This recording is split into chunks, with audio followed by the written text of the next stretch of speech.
Excellencies, ladies and gentlemen, welcome to Asian Vision Dialogue.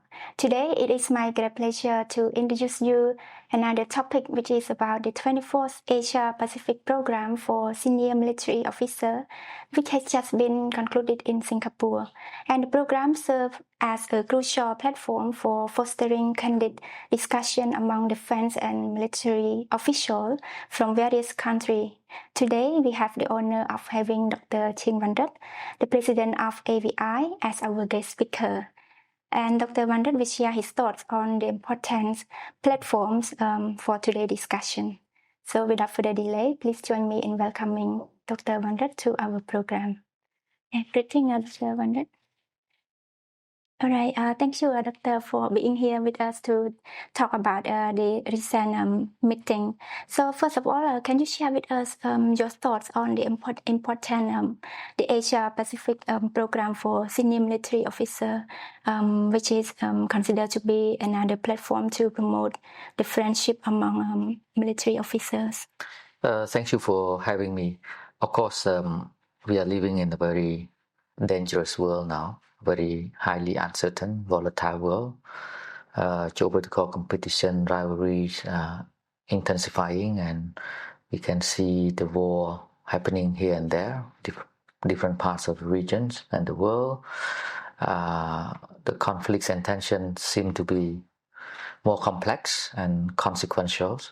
And the military officer, especially senior military officer, play increasingly important role to promote kind of mutual understanding and confidence building, because even though they are not the decision maker at the top level, but they are those at mid level management and can have certain degree of impact on the policy. And of course, this platform also serve as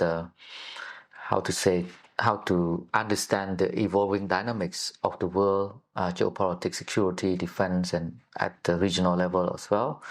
So it helps us to have a certain degree of shared worldview and common visions, what we can do together to address these kind of emerging security, economic issues that we are facing, of course, including environmental issues such as climate change, climate crisis, pandemic crisis. So actually the military officer now have more role to play in non-traditional security, such as pandemic. You can see the role of the armed forces in a certain country have played in kind of distributing the vaccines, because the military have their own transport logistic network, for instance. Yes. And when it comes to natural disaster relief, also some of the armed forces also very actively involved in this field.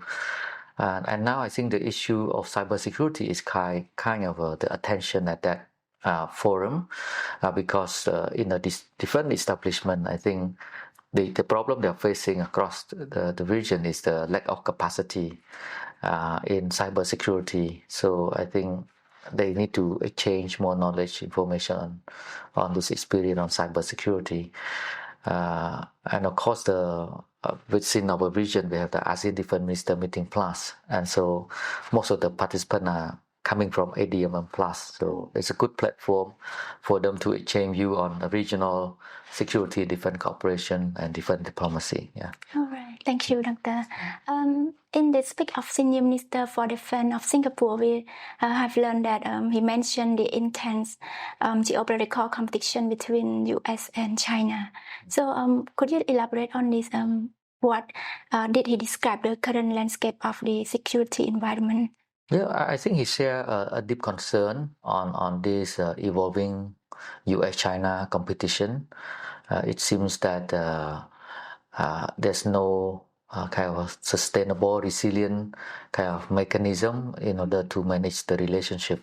So I think all of us in this region are concerned about this bilateral relationship, because it is the most important and most consequential bilateral relationship in the world, the U.S.-China relation. So maybe it's a wishful thinking that we wish to see a stable U.S.-China relation, a healthy competition. Competition is fine as long as it's in a framework of stable, healthy competition, meaning it does not lead to open confrontation or conflict, proxy war conflicts here and there.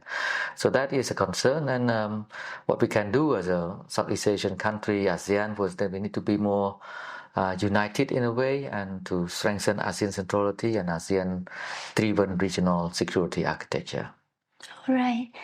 Thank you, Doctor. Another interesting note that we have seen the AVI channel news that you mentioned a little bit in the meeting that you mentioned about the Southeast Asia response to a fragmented world. So could you further elaborate on this?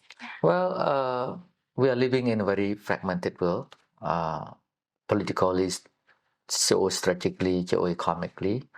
So Southeast Asia is, in terms of geography, geostrategic is located in very important gateway in the Asia-Pacific or Indo-Pacific region. So our collective response is very important. We need to have one voice, if not one voice, but at least on a certain critical issue, we have one voice, especially to send our clear message to major powers that don't use us as a proxy, as a theater for your rivalry competition. We want to stay independent, autonomous, and we want to have to be partnership with all dialogue partners, including major powers. So every country in Southeast Asia, I think we have implementing what we call a hedging strategy at different degrees. Hedging strategy means that we don't put all the eggs into one basket. We need to diversify our strategic partners, our economic partners, so that we can have more options and choices. So that we need to create our own strategic space to make a decision based on the best option that are available. So the more option we have, the better, because we can choose the better one, the best one, right? So that is something we are striving in Southeast Asia in response to this kind of fragmented world. Another thing is we need to continue deepening our regional economic integration. So Regional Comprehensive Economic Partnership, RCEP, is a catalyst in this kind of regional integration, because we don't pursue a protectionist policy. I mean, all countries of Southeast Asia. That is a good news for us, that protectionism is not on the table. Well, maybe there's certain degree, but not that important. I mean, significant, maybe minimal level of protectionist policy. But we are very open to regional cooperation, integration, trade, investment flow, tourism, and so on. So that's a good sign for our region. But of course, we are walking in the dark woods now, and we never know what's in the dark woods, but at least as we hold hands together and walk together through these dark woods, I think we can be more resilient. All right. Yes. Thank you, Doctor. That's very important. In light of the intense geopolitical competition that we have mentioned, that currently we can see the increasing conflict between country and countries, such as in the Middle East as well. So could you share with us how can multilateralism, open and inclusive platforms such as ASEAN contribute to finding peaceful resolution in this? Yeah. Unfortunately, we have seen the decline of global governance, decline of multilateralism, and the decline of rule-based international order. So these three declines really affected peace, stability, and prosperity in the whole world, different parts of the world. So what we can say at this stage is we need to continue our faith and confidence in multilateralism. And Cambodia have been very consistent, right, in promoting open, inclusive multilateralism and rule-based international order over the past decade or so. Right? Cambodia very active in organizing ASEAN and other multilateral meetings, because this is our belief. as a small open countries and societies and economy, we need to be part of the region and the world, and our destiny is increasingly connected with the region, right? So that's why we need to stick to these principles and strategies to promote open, inclusive multilateralism and rule-based international order. Right. Yeah, thank you, Doctor. Comes to the last question in our topic discussion today. So, in your opinion, what effort can be taken for Asia Pacific region in order to refresh the regional security architecture? Well, we have seen various developments, minilateral and also multilateral, and sometimes unilateral actions or behavior that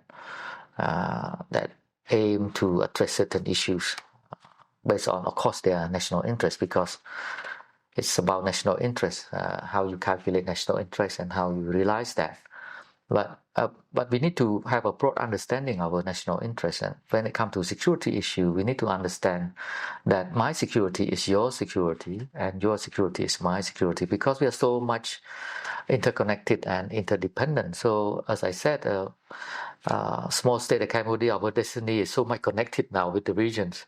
Whatever happens in the region will affect us directly, So we need to contribute our efforts to world peace, regional peace and stability, based on our capacity and capability, right?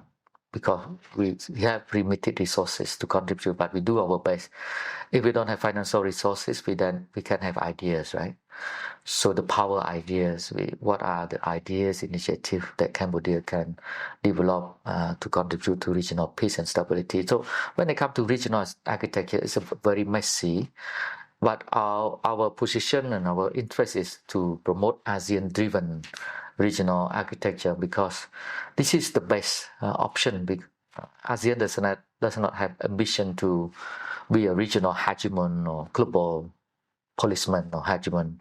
What provide a platform for dialogue, to facilitate dialogue, and to create a culture of cooperation or habit of cooperation. So based on that, we can build trust, confidence, and in turn, it will lead to peace and stability and development. So, yeah, regional architecture is evolving, but our wish and our commitment and vision is to have ASEAN-driven regional architecture to be the core of this regional architecture in the Asia-Pacific region. All right. Thank you, Doctor, for your insights today. I look forward to having you again for any important topic. Thank you very much for having me. Yes, thank you, Doctor.